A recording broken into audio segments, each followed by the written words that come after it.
क्या आप अपनी वैल्यू जानते हैं?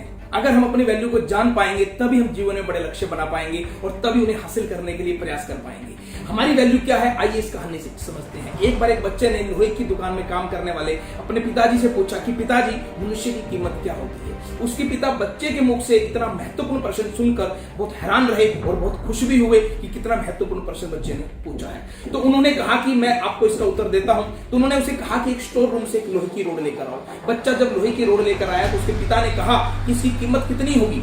तो बच्चे ने कहा कि लगभग 200 रुपए के आसपास इसकी कीमत होगी। पिता ने कहा कि अगर मैं इस लोहे की रोड से छोटी छोटी कीलें बना देता हूं तो इसकी कीमत कितनी हो जाएगी। तो बच्चे ने कहा कि लगभग 1000 के आसपास हो जाएगी, यानी कि 200 रुपए से उसकी कीमत 1000 रुपए होगी। तब पिता ने कहा कि अगर मैं छोटे छोटे स्प्रिंग में कन्वर्ट कर दूं इस लोहे की रोड को तो इसकी कीमत कितनी हो जाएगी। तो बच्चा हैरान रह गया उनका आंसर सुनकर। उसने कहा कि बहुत ज्यादा कीमत हो जाएगी पिताजी इसकी। दोस्तों, इसी प्रकार से हमारे जीवन में भी यही होता है कि हम आज क्या हैं इससे हमारी वैल्यू निर्धारित नहीं हो सकती। हम क्या बन सकते हैं, क्या बनने की कैपेसिटी हमारे अंदर है, उससे हमारी कीमत निर्धारित होती है। अगर आपको जीवन में कामयाब होना है, लक्ष्य हासिल करने हैं, तो अपनी वैल्यू हमेशा बढ़ाते रहें। और वैल्यू बढ़ाने का सबसे बेहतरीन तरीका है कि नया नया सीखते रहें और हर रोज कुछ ना कुछ अपने आप को अपडेट करते रहें। हमेशा आपकी वैल्यू बढ़ी रहेगी और आप जीवन में बड़ा हासिल